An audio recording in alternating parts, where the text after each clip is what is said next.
নমস্কার, আপনারা দেখছেন আভাস নিউজ। আপনাদের সঙ্গে রয়েছে আমি অর্পিতা। শুরু করছি সংবাদ। এসআইআর আতঙ্ক রাজ্য জুড়ে, আর তার থেকে বাদ গেল না নারায়ণগড় বিধানসভা। প্রতিনিয়ত কয়েক হাজার মানুষ শুনানিতে হাজির হচ্ছেন নারায়ণগড় বিডিও অফিসে। বিশেষ করে সংখ্যালঘু সম্প্রদায়ের মহিলাদের তেমন কোনো কাগজ না থাকায় বিপাকে পড়েছেন তারা। তাদের ভোটার লিস্ট থেকে কি নাম বাদ যাবে, এই আতঙ্কে দিন গুনছেন মুরাদপুর কসবা আসন্দা নারায়ণগড়ের কসবাসহ নারায়ণগড় বিধানসভার প্রায় 7,000 সংখ্যালঘু পরিবারের সদস্যরা। উল্লেখ থাকে, এসআইআরে ভোটার লিস্টে নাম তোলার জন্য শুনানির কাজ চলছে। নারায়ণগড় বিধানসভার 11 নম্বর মান্না গ্রাম পঞ্চায়েতের মুরাদপুর বুথে মোট ভোটার রয়েছেন 2400, আর তার মধ্যে শুনানিতে ডাক পেয়েছেন প্রায় 1250 জন। একইভাবে কসবা এলাকায় যা ভোটার, তার অর্ধেক ভোটারকে শুনানিতে ডাক পড়েছে। নারায়ণগড় ব্লক অফিসে এক প্রকার মেলা বসেছে। তবে শুধু সংখ্যালঘু নয়, লোধা সম্প্রদায়ের মানুষেরও সমস্যা হচ্ছে। তাদের বৈধ তেমন কোনো কাগজ না থাকায় এই সমস্যা। কারণ মহিলাদের তেমনভাবে পড়াশোনা নেই। বিয়ের পর এই এলাকায় এলেও তাদের বাপের বাড়িতে তেমন কোনো কাগজ না থাকায় সমস্যা দেখা দিয়েছে। নারায়ণগড় ব্লকের সংখ্যালঘু সেলের সভাপতির বক্তব্য, তারা প্রশাসনের কাছে আবেদন জানিয়েছে যাতে এই সমস্ত মানুষের নাম ভোটার তালিকায় তোলা যায়, তার ব্যবস্থা করতে।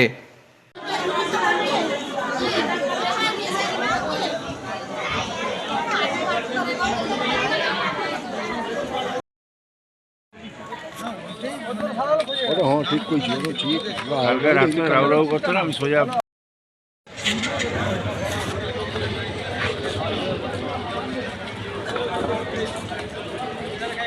এসআইআর নিয়ে আপনাদের কি অভিযোগ? অভিযোগ আমাদের হচ্ছে যে আমাদের মুরাদপুরে ভোটার হচ্ছে 2500, তারপরে প্লায়ন মৃত বাদ দেওয়ার পরে এখন দাঁড়িয়েছে 2400 ভোটার, 2400 20-25 জন। তার মধ্যে বর্তমান এখন আমাদেরকে ওই এসআইআর নোটিশ হয়েছে 1250টি। এবারে 1250টি এসআইআর নোটিশ হয়েছে, সেই মূলে আমরা হিয়ারিংয়ে নিয়ে এসেছি। আমাদের লোক হিয়ারিংয়ে উপস্থিত হয়েছেন, কিন্তু তাদের যে প্রমাণ প্রুফ চাইছেন সেই প্রমাণ প্রুফ হিসাবে আধার কার্ড নেবেন, প্যান কার্ড চলবে না, আপনার খাদ্য সুরক্ষা কার্ড চলবে না। তো ওই প্রুফ ওনারা কি দিবেন? ওনারা তো পড়াশোনা করেননি। যারা গরিব মানুষ তারা পেটের দায়ে ক্লাস 8 ক্লাস 7 পর্যন্ত পড়ার পরে যে যার বিজনেস কাজকর্মের জন্য যে যার বাইরে চলে যায়, এবং তাদের তো কোনো মাধ্যমিক পাস বা পাসপোর্ট এগুলো তো ওদের নেই। তো এই মুহূর্তে আমরা খুব বিপদগ্রস্ত, খুব বিপদের মধ্যে আছি। কিভাবে এই সমস্যার সমাধান হবে আমরা বারবার বিডিও সাহেবকে বলছি, বারবার আমরা নেতৃত্বদেরকে বলেছি। তো এখন পর্যন্ত আমরা কিছু সুরাহ পাইনি। ব্লকে আনুমানিক কতজন হবে? ব্লকে আমাদের ধরে রাখুন পুরো ব্লকে আমাদের 7-8 হাজার হয়ে যাবে, নোটিশ হয়ে যাবে সংখ্যালঘুদের। মহিলারা বিয়ে হয়ে গেছে, বিয়ের পরে আধার কার্ডে স্বামীর নাম তুলেছে, প্যান কার্ডে স্বামীর নাম তুলে নিয়েছে, খাদ্য সুরক্ষা স্বামীর নাম তুলে নিয়েছে, এবং তাদের স্কুল সার্টিফিকেট নেই, পড়াশোনা করেনি, তখন জন্ম সার্টিফিকেট ওরা করেনি। এই অবস্থায় এই মেয়েদেরকে নিয়ে আমাদের অনেক সমস্যা। মেয়েদের যে ডকুমেন্টস আমরা ঠিকঠাক দিতে পারছি না, যেহেতু তার বাবার নাম নেই, সেই হিসাবে প্রবলেম দাঁড়াচ্ছে। এইটা আমরা সরকারকে বা আমরা সবকে ভাবার জন্য, একটু চিন্তা ভাবনা করার জন্য।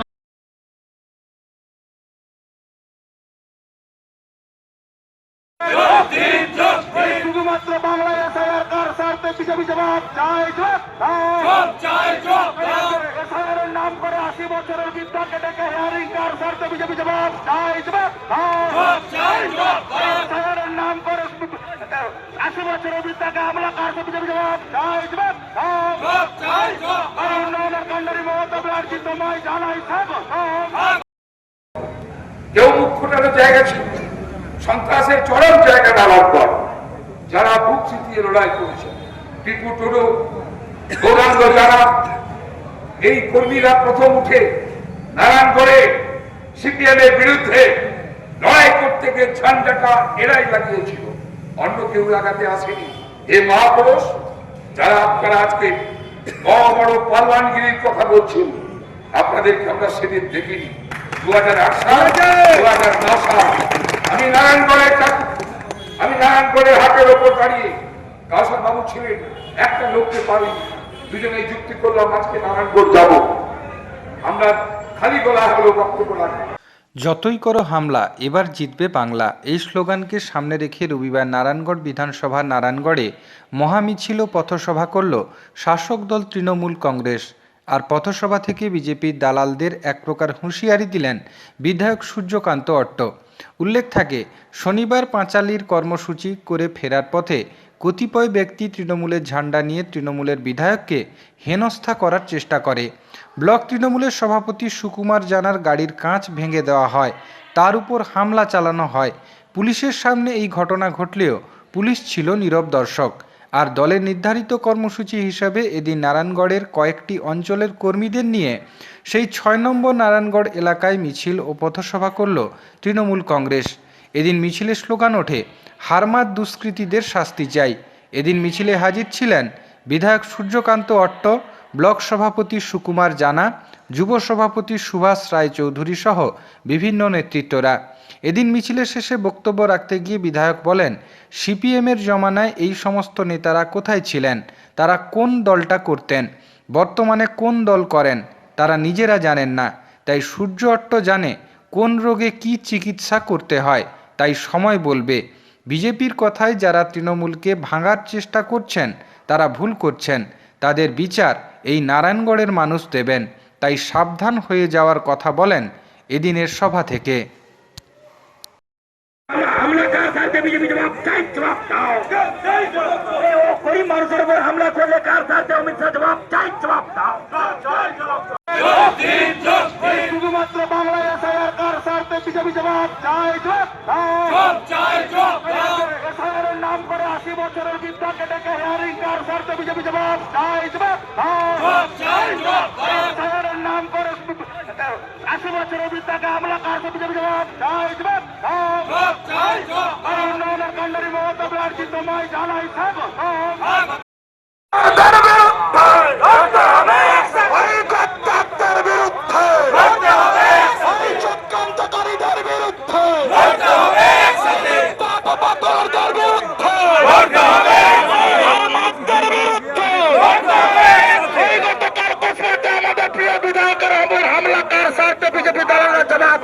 জবাব দাও। বিজেপি আমাদের প্রিয় বিধায়কের উপর হামলা করে তৃণমূল কংগ্রেসকে স্তব্ধ করা যায় না, যাবে না।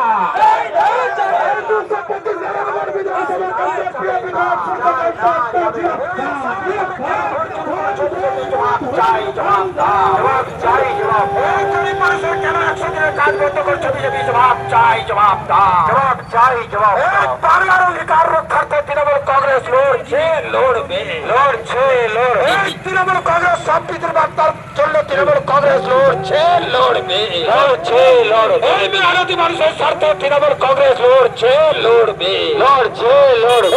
এসআইআর নাম করে কেন হিন্দুদের হেনস্থা করছো বিজেপি? জবাব চাই, জবাব দাও। জবাব চাই, জবাব দাও। বন্দে মাতরম, বন্দে বলেই 98 সালে আমরা কাউকে, আমাদের সঙ্গে কেউ ছিল না, 1, 2, 3 করে গ্রামে গ্রামে ঘুরে ঘুরে তৃণমূল কংগ্রেসকে গঠন করেছে।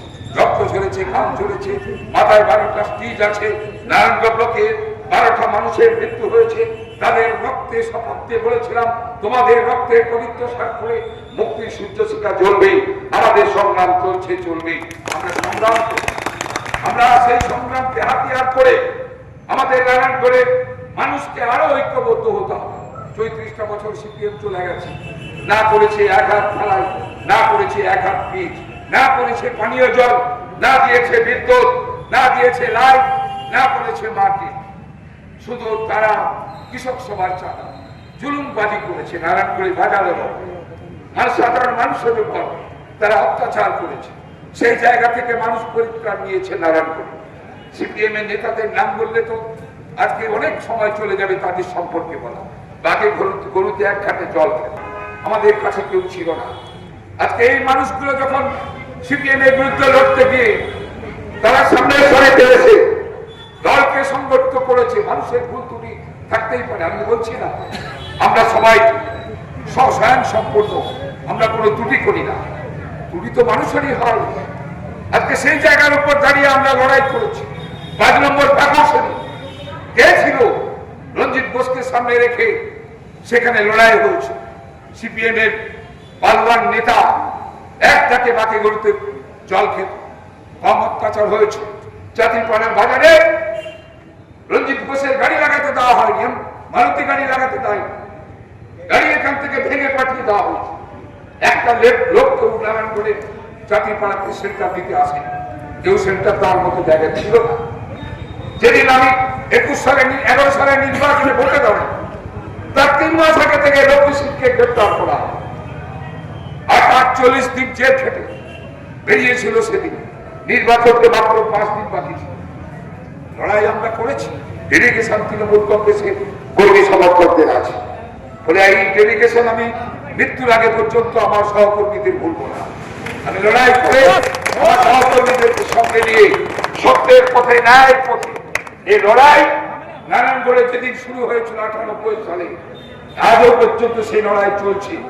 আমাদের সঙ্গে কাউসার বাবু, মিহির বাবু, সুকুমার বাবু, তপন, কান্টু রায়, যে কান্টু রায় 98 সাল থেকে লাগাতার ভাবে নির্বাচিত পঞ্চায়েত, কখনো পঞ্চায়েত, কখনো প্রধান, কখনো পঞ্চায়েত সমিতি, তাকে এরা বলবে দুর্নীতিগ্রস্ত।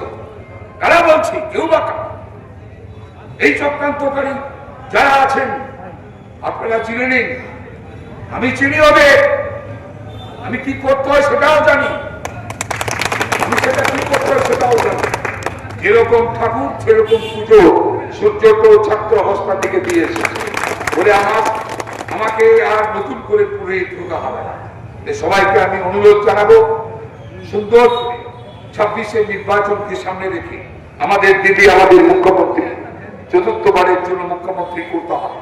সেই শপথ নিয়ে এই ভারতীয় জনতা পার্টি ধর্ম নিয়ে যে ব্যবসা শুরু করেছে, ধর্ম নিয়ে যে রাজনীতি শুরু করেছে, আমি সমস্ত মানুষকে বলবো, পৃথিবীর কোন দেশে কোন রাজনৈতিক দল ধর্ম নিয়ে রাজনীতি করে না, ধর্ম নিয়ে ব্যবসা করে না বলে আপনাদেরকে সচেতন হওয়ার আহ্বান জানিয়ে এবং এসআইআর তীব্র প্রতিবাদ জানিয়ে আমি আমার বক্তব্য শেষ করলাম। জয় হিন্দ, বন্দে মাতরম। তৃণমূল কংগ্রেস জিন্দাবাদ, মমতা বন্দ্যোপাধ্যায় জিন্দাবাদ। ধন্যবাদ আমাদের বিধায়ক সুযোগ।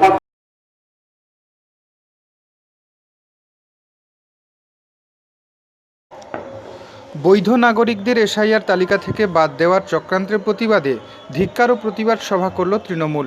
রবিবার পশ্চিম মেদিনীপুর জেলার কেশিয়াড়ি ব্লকের নছিপুর বাসস্ট্যান্ড এলাকায় প্রতিবাদ ও ধিক্কার সভার আয়োজন করা হয়। নছিপুর পঞ্চায়েত বিজেপির দখলে। সভা থেকে বিজেপি পরিচালিত কেন্দ্রীয় সরকারকে তীব্র ভাষায় আক্রমণ করেন তৃণমূল নেতৃত্ব। এদিনের সভায় প্রধান বক্তা হিসেবে উপস্থিত ছিলেন রাজ্য তৃণমূল কংগ্রেসের মুখপাত্র অরূপ চক্রবর্তী এবং রাজ্য যুব তৃণমূল কংগ্রেসের সাধারণ সম্পাদিকা প্রিয়দর্শিনী ঘোষ। বক্তারা অভিযোগ করেন, কেন্দ্রীয় সরকারের নির্দেশে এসআইআর তালিকার নামে সাধারণ মানুষকে হয়রানি করা হচ্ছে এবং ষড়যন্ত্র করে বৈধ উপভোক্তাদের নাম তালিকা থেকে বাদ দেওয়া হচ্ছে। তৃণমূল নেতৃত্বের দাবি, বিজেপি রাজনৈতিক প্রতিহিংসা চরিতার্থ করতে বাংলার মানুষের প্রাপ্য অধিকার কেড়ে নিতে চাইছে। আবাস যোজনা থেকে শুরু করে পানীয় জল প্রতিটি ক্ষেত্রে সাধারণ মানুষকে বঞ্চিত করা হচ্ছে বলে অভিযোগ তোলেন। প্রতিবাদ সভা থেকে রাজ্যের বকেয়া পাওনা নিয়েও সুর চড়ান বক্তারা। তাদের অভিযোগ, 100 দিনের কাজের টাকা দীর্ঘ সময় ধরে আটকে রেখেছে কেন্দ্র। আবাস যোজনার ঘর তৈরির টাকা দেওয়া হচ্ছে না। গ্রামীণ রাস্তা ও পানীয় জলের প্রকল্পের বরাদ্দ টাকা বন্ধ করে রাখা হয়েছে। বক্তারা হুঁশিয়ারি দিয়ে জানান, বাংলার মানুষের ন্যায্য পাওনা আদায় এবং এই হয়রানির বিরুদ্ধে। উপস্থিত ছিলেন কেশিয়াড়ি বিধানসভার বিধায়ক পরেশ মুর্মু, জেলা ও ব্লক নেতৃত্ব ফটিক রঞ্জন পাহাড়ি, পঞ্চায়েত সমিতির সভাপতি উত্তম শীত, ব্লক মহিলা সভানেত্রী পলি সাহা সহ অনিমা দে রাউত সহ অন্যান্য নেতৃত্বরা। সবাই মিলে জোরে আওয়াজ করে বন্দে মাতরম, তৃণমূল কংগ্রেস, মমতা ব্যানার্জি। যদি বেঁচে থাকতেন তাহলে ঘোড়া থেকে নেমে এসে এই মমতা বন্দ্যোপাধ্যায়কে চড়িয়ে দুটো থাপ্পড় মারতেন, তখন রাগে রক্ত গরম হয়ে যায়। কারণ এই থাপ্পড় পশ্চিম পশ্চিমবঙ্গের জনতা মারবে বিজেপির মুখে গণতান্ত্রিক ভাবে ভোট বাক্সে, তার জন্য অঙ্গীকারবদ্ধ হতে হবে। জেনে রাখতে হবে যে তোমরা যতই নারো কলকাঠি, 2026-এ আবার হাওয়াই চটি, আর হাওয়াই চটি যখন উঠে যাবে নবান্ন 14 তলার উপরে, 2021-এ তিনি বলেছিলেন, 16-তেও বলেছিলেন, আবার 11-তেও দিদি বলেছিলেন বদলা নয় বদল চাই, আমাদের দু হাত বেঁধে দিয়েছিল। এইবারে 2026-এর পরে মুখ্যমন্ত্রী হওয়ার পরে দিদি যখন আমাদের বলবে বদলা নয় বদল চাই, আমরা বলবো দিদি বদলা নয় বদলই হবে।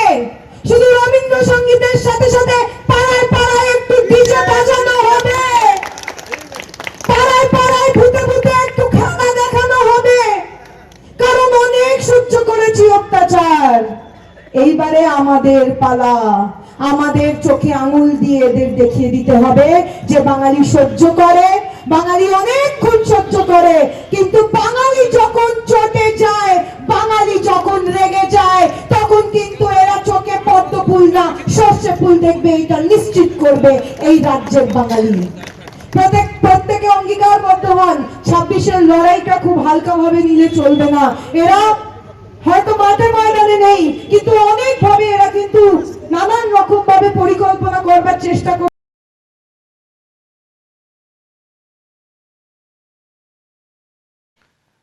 অবিলম্বে বেলদা 24 নম্বর রেলগেটে ওভারব্রিজ স্থাপনের কাজ শুরু। বেলদা লোকাল ট্রেনকে বেলদা হাওড়া সরাসরি চালানো, উত্তর ও দক্ষিণ ভারতগামী দূরপাল্লার এক্সপ্রেস ট্রেনের স্টপেজ, বাঘাযতীন জাজপুর খুর্দা রোড ট্রেনটিকে পূর্বের মতো লোকাল ট্রেন হিসাবে চালানো সহ একগুচ্ছ দাবিতে রবিবার বেলদা রেলযাত্রী ও নাগরিক কল্যাণ সমিতির পক্ষ থেকে বেলদা শহরে মিছিল ও গণ অবস্থান অনুষ্ঠিত হয়। এদিন বেলদা ক্ষুদিরাম মূর্তির পাদদেশ থেকে বেলদা রেলযাত্রী ও নাগরিক কল্যাণ সমিতির মিছিল শুরু হয়। শতাধিক মানুষ এই মিছিলে পা মেলান। মিছিল সারা বাজার পরিক্রমা করে বেলদা কেশিয়াড়ি মোড়ে এসে শেষ হয়। রবীন্দ্র মূর্তির পাদদেশেই চলে অবস্থান।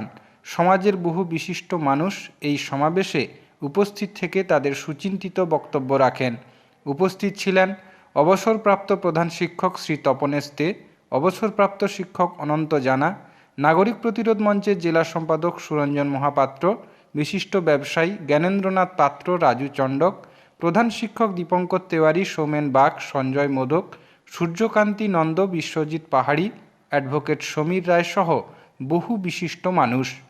বেলদা রেলযাত্রী ও নাগরিক কল্যাণ সমিতির সম্পাদক রামলাল রাঠি, সভাপতি প্রদীপ দাস জানান, 2014 সাল থেকে বেলদা স্টেশনের সার্বিক উন্নয়নের দাবিতেই লাগাতার আন্দোলন চলছে। বর্তমানে 24 নম্বর রেলগেটে ওভারব্রিজ না হওয়ার ফলে চূড়ান্ত সমস্যার মধ্যে পড়েছেন সর্বস্তরের সাধারণ মানুষ, বিশেষ করে অসুস্থ রোগীরা যারা চিকিৎসার জন্য আসেন। প্রসূতি মায়েরা, দুর্ঘটনাগ্রস্ত মানুষজন রেলগেটে তাদের দীর্ঘক্ষণ আটকে থাকতে হয়। অনেকেই ইতিমধ্যে মৃত্যুমুখে পতিত হয়েছেন রেলগেটে। তা সত্ত্বেও প্রশাসনিক উদ্যোগে এখনও ওভারব্রিজ নির্মাণের কাজ শুরু হয়নি। আমরা চাই ওভারব্রিজ নির্মাণের কাজ শুরু করতে হবে। বেলদা লোকাল ট্রেনটিকে সরাসরি হাওড়া পর্যন্ত সম্প্রসারিত করতে হবে। উত্তর ও দক্ষিণ ভারতগামী এক্সপ্রেস ট্রেনের স্টপেজ বেলদাতে দিতে হবে। রেল দপ্তর এই দাবি না মানলে আগামী দিনে বৃহত্তর আন্দোলন গড়ে তোলার লক্ষ্যে প্রয়োজনে আমরা রেল অবরোধ করতে বাধ্য থাকব।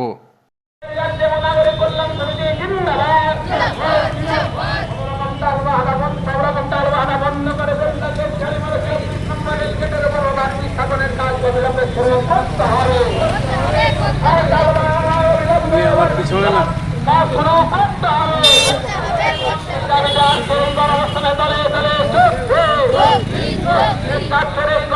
সর্বস্তরের মানুষ সামিল হন, সর্বস্তরের মানুষ সামিল হন।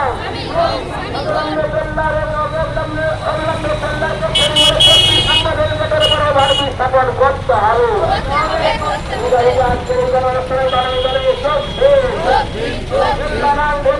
নাগরিক কল্যাণ সমিতি জিন্দাবাদ। রেলগেটের ব্যাপারে সুরক্ষিতের মৃত্যু এড়াতে আজকের গণঅবস্থানে দাঁড়িয়ে দাঁড়িয়ে হাসপাতাল যাওয়ার রাস্তা এই রেলগেটের উপর ওভারব্রিজ স্থাপন করার দাবিতে আজকের এই গণঅবস্থানে দাঁড়িয়ে দাঁড়িয়ে অবিলম্বে বেলদা কেশিয়াড়ি মোড়ে 24 নম্বর ওভারব্রিজ স্থাপন করার কাজ শুরু করতে হবে। এই দাবিতে আজকে এই গণঅভ্যুত্থানে দলে দলে যোগ দিন। জেলার সার্বিক উন্নয়ন এবং আজকের এই কর্মসূচি কিসের উদ্দেশ্যে, কি বার্তা নাগরিক সমাজের প্রতি? আমরা চাইছি বেল্লা লোকালটা সরাসরি হাওড়া হোক, বেল্লাতে 24 নম্বর গেটের ওভারব্রিজ এবং আরও লোকাল হোক, আরও এক্সপ্রেস ট্রেনের দাবিতে এবং বেল্লার বিভিন্ন সামগ্রিক উন্নয়নের দাবিতে আজকে আমরা গণঅবস্থান এবং বিক্ষোভ সামিল হয়েছি। আপনারা কি দাবি করছেন এবং কি ইতিমধ্যে আপনারা জয়যুক্ত হয়েছেন? আমরা কিছু এই আন্দোলনের পথে আমাদের এই লোকালটা বন্ধ করে দিয়েছিলেন, আমরা খড়গপুর চালু করেছি। এটাকে আমরা চাইছি দ্রুত হাওড়া করতে হবে। জনশতাব্দী স্টপেজ চালু হয়েছে, কিন্তু এখনো পর্যন্ত আমরা বেল্লা রিজার্ভেশন কোটা পাইনি, এর দাবি আছে। এবং যেহেতু এটা অমৃত ভারত স্টেশন ঘোষণা হয়েছে, যত অমৃত ভারত স্টেশন চালু করলো সেগুলো যেন আমরা বেল্লাতে স্টপেজ পাই, এই আবেদন আমরা রেল মিনিস্টারের কাছে রেখেছি।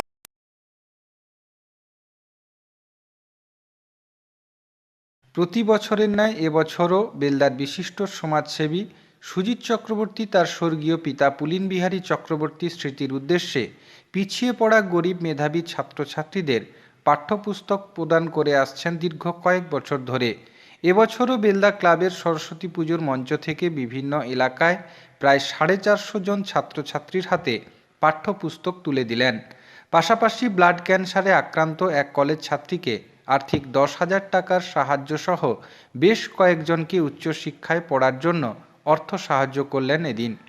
এদিন মঞ্চ আলো করেছিলেন বহু বিশিষ্ট ব্যক্তিত্ব।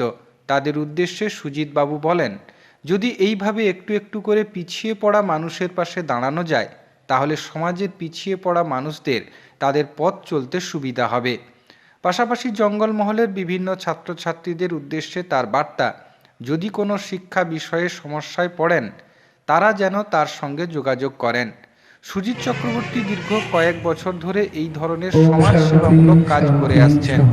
শিক্ষা সামগ্রী প্রদানের পাশাপাশি অসুস্থ রোগীকে সাহায্য, বন্যাদায়গ্রস্ত পিতাকে সাহায্য ছাড়াও প্রতি বছর বেলদা ক্লাবের পক্ষ থেকে কয়েকজনকে তিনি গণবিবাহের খরচ তুলে দেন। এবারও তিনি কয়েকজনকে বিবাহ দেবেন। পাশাপাশি করোনাকালে সুজিত চক্রবর্তীর সাহায্যে আজ জেলার মানুষ ভুলতে পারেনি। আমাদের পরম শ্রদ্ধেয় দুই অতিথি পুস্তক তুলে দিচ্ছেন। স্বপনবাবু স্যারকেও ঠিক এইভাবে তিনি যদি আমাদের একটু আধার দূর করেন। 12 মিনিট স্ট্যান্ডিং অভিশান দিয়েছিল তাকে। আন্তরিক ধন্যবাদ ও শ্রদ্ধা জানাই। এবার আমরা একটা কথা বলে তার নিরীক্ষেটা মূল্যায়ন করব। একজন প্রাক্তনী হয়ে করার পরিকল্পনা, কিন্তু প্রাক্তনী না হয়েও আমাদের সমস্ত করলেন সেই সাহায্য করে। আমি একবার কৃতজ্ঞ। বাছুর সোনারপুরে একদিন আমি স্টেশনে ঘুরতে গেছি, ওর বাবা বসে আছেন, আমাকে দেখে বলছেন, বাবু আমার মেয়েটার ব্লাড ক্যান্সার দেখবেন। আমি দেখি, এই বাচ্চাটাকে দেখলাম, আমার খুব কষ্ট লাগলো। আমি সঙ্গে সঙ্গে আমার যতটুকু হেল্প করার আমি করেছি। এরপরেও আমি খড়গপুরে একজনের কাছে পাঠিয়েছিলাম, সেও কিছু করেছে। এরপরে 3 দিন আগে আমাকে উনি ফোন করলেন যে, বাবু আমার সেই মেয়ে কিন্তু এখন কলেজে পড়ছে, আমি একটু দেখা করবো আপনার সঙ্গে। আমি বলছি ঠিক আছে, আপনি আসবেন তো? পরশু দিন আসবেন। অত্যন্ত গরিব বাড়ি, আমি গিয়েছিলাম ওনাদের সোনারপুরে, একবার উনি দেখেছিলেন। অত্যন্ত গরিব বাড়ি। দেখুন এইটুকু বাচ্চা, তার হয়তো ব্লাড ক্যান্সারের জন্য সে তার শারীরিক যে প্রতিবন্ধকতা থেকে গেছে, তার জন্য সে হয়তো খুব বড় হয়ে উঠতে পারছেনি, কিন্তু সে পড়াশোনায় এগিয়ে যাচ্ছে। নাচে নাকি ও গোল্ড মেডালিস্ট পেয়েছে, আমাকে এক্ষুনি তার বাবা বললেন যে নাচে নাকি খুব সুন্দর নাচে। আমার খুব ভালো লাগলো যে এইরকম বাচ্চাদের কাছে যদি আমরা সবাই একটু একটু দাঁড়াতে পারি। অনেক ব্লাড ক্যান্সার রোগী আছে যারা অত্যন্ত দুর্বল এবং অত্যন্ত দুস্থ পরিবারে আছে। আমরা যদি সবাই একটু দেখি না, তাহলে অনেক কিছুই ভালো হবে। তো এখনো যেহেতু আমার বাবা এসেছে, আমি তার হাতেও কিছু আর্থিকভাবে 10,000 টাকা তুলে দিচ্ছি আমার পড়াশোনার জন্য কলেজে। আর একটা কথা বলছি, আপনারা জানেন হয়তো ওই করোনার সময় যে আমাদের ট্রলি চালিয়েছিল, তখন সে এবং তার স্ত্রী দুইজনেই কিন্তু ক্যান্সার রোগে আক্রান্ত। কি অদ্ভুত ভগবানের বিচার। ও পরশুদিন আমার বাড়িতে গিয়েছিল, আমি ছিলাম, আমার মেয়ে আছে যে কাঁদতে কাঁদতে বলছে বাবু তো সব দিন করেন, এখন আমিও ক্যান্সারে আক্রান্ত আর আমার স্ত্রীও ক্যান্সারে আক্রান্ত। ক্লাব থেকে কিছু দেওয়া হয়, আমি এসে শুনেই মানে নিজেই ভাত খেতে বসে অবাক হয়ে গেছি। তো আমার মেয়ে তখন বলছে, বাপি তুমি কিছু করবে না? আমি দেখি আমার বেলদা ক্লাবের কাছে নিশ্চিত করবো, এ কথা বলবো, আমি তো ক্লাবের সভাপতি, ক্লাব থেকে কিছু যদি দেওয়া হয় ভালো, আর না হলে ওই পরিবারের কাছে এর আগেও আমি যতটা পারি দাঁড়ানোর চেষ্টা করেছি। তো আগামীকাল ওই তপনকে নিশ্চিত আনবো আপনাদের কাছে, দেখবেন যদি আপনারা থাকেন। এই গণবিভাগে হবে একটা বড় কিছু অর্থ আমি তুলে দেবো এবং ক্লাব প্রথমভাবে আজকে আমি বসবো, ক্লাবেরও সদস্যদের কাছে অনুরোধ করবো যদি তার পরিবারকে কিছু দেওয়া হয়। আপনাদের কাছে সবাইকে শুধু বলবো, এই কেন সত্যি কথা বলতে আজ থেকে 40 বছর পিছিয়ে গেলে তখন কিন্তু পড়াশোনার ক্ষেত্রে প্রচুর সুবিধা ছিল। এখন যেমন সরকার থেকে এবং নানান রকম সংগঠনের দিক থেকে নানান রকম মানুষ যেমন ছাত্রছাত্রীদের কাছে দাঁড়ানোর চেষ্টা করেন, তখন কিন্তু এতখানি ছিল না। তখন স্কুলে ফি দিতে হতো। আমার স্যাররা যারা আছেন তারা জানেন, মানে তারা আরও অনেক কিছু জানেন, আমার চেয়েও বেশি জানেন। আমার শ্রদ্ধেয় হেডমাস্টার মশাই রবিবাবু, তিনি রিটায়ার করে গেছেন, তিনি আরও অনেক বেশি জানেন। এবং এমন একটি মাস্টারমশাই আমি শুনেছি যে কারো কাছে তিনি পয়সা নিয়ে টিউশনি করতেন না, এরকমও শুনেছি। এখনও দেখি অনেক স্যাররাই কিন্তু ছাত্রদেরকে বিনা পয়সায় টিউশনি করে, না এটাও একটা আমাদের বিরাট পাওনা। তো এই ছাত্রছাত্রীদের কেন বই দিলাম, ইচ্ছেটা পাশে দাঁড়ানো, দান নয়, সেবা নয়, ইচ্ছেটা পাশে দাঁড়ানো, নিজে না পড়তে পারার বেদনায় গোটা সমাজকে পড়ানো, নিজে না পড়তে পারার বেদনা গোটা সমাজকে পড়ানো। অমানুষ করে গড়ে তুলবার এই সমাজ আজ ভালো না, অমানুষ করে গড়ে তুলবার এই সমাজ আজ ভালো না। যতই খারাপ হোক, ভালো মানুষ সুজিত বাবুকে ভুলো না। সবাইকে গণবিবাহ অনুষ্ঠিত হবে এবং সেই গণবিবাহ দেখার জন্য আপনাদের সকলকে আমন্ত্রণ জানানো হচ্ছে। বেলদার একটি আবেগের অনুষ্ঠান, বেলদা ক্লাবের গণবিবাহের উৎসব। আজ বই প্রদান উৎসব, আগামী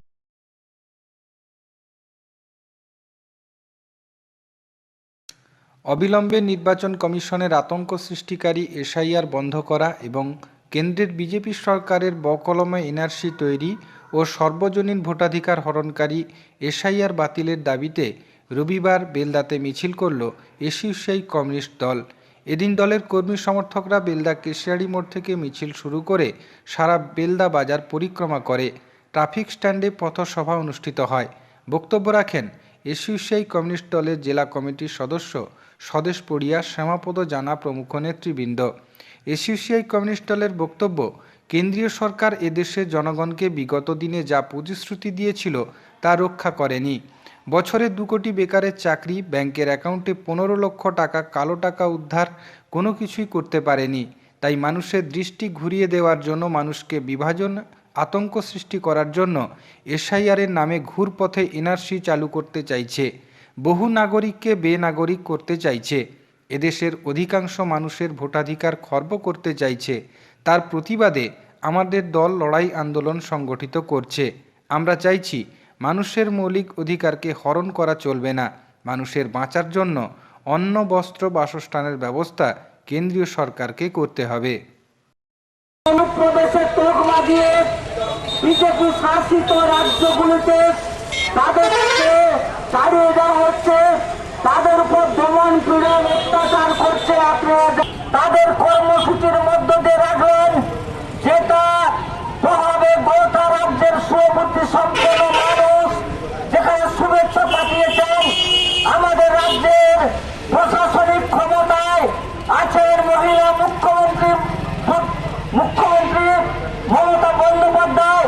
সেখানে এই আশা কর্মীদের উপর 21শে জানুয়ারি তার রাজ্য পুলিশ এবং কেন্দ্রীয় সরকারের রেল পুলিশ জিআরপি দিয়ে সম্মিলিত হবে বিভিন্ন স্টেশনে আটকানো, হয়রানি এবং সারাদিন থানার লকআপে আটকে রেখেছে।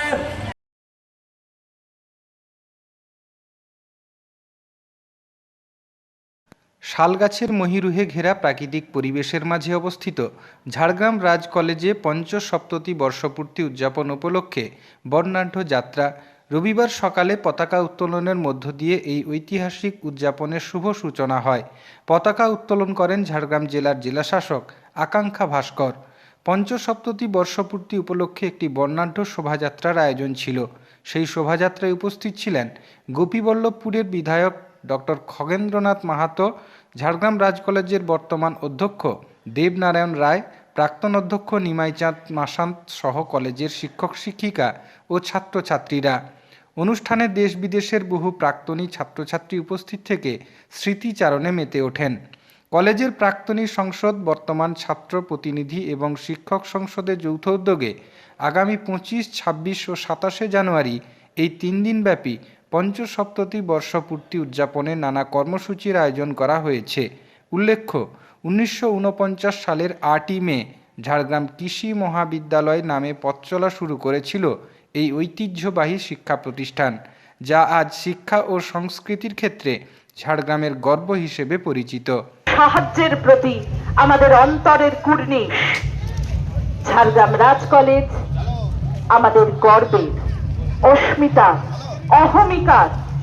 বিভিন্ন কৃতি প্রাক্তনীরা গোটা পৃথিবীর কোনায় কোনায় ছড়িয়ে, যারা চেয়েও আজকে ঝাড়গ্রাম রাজ কলেজের এই বিশেষ সমাবর্তনে উপস্থিত হতে পারেননি, তাদের প্রতি আমাদের অন্তরের শ্রদ্ধা। প্রণাম জানাই ঝাড়গ্রাম জেলা পুলিশ প্রশাসনের প্রতি, যাদের নিরলস প্রচেষ্টায় আজকে আমরা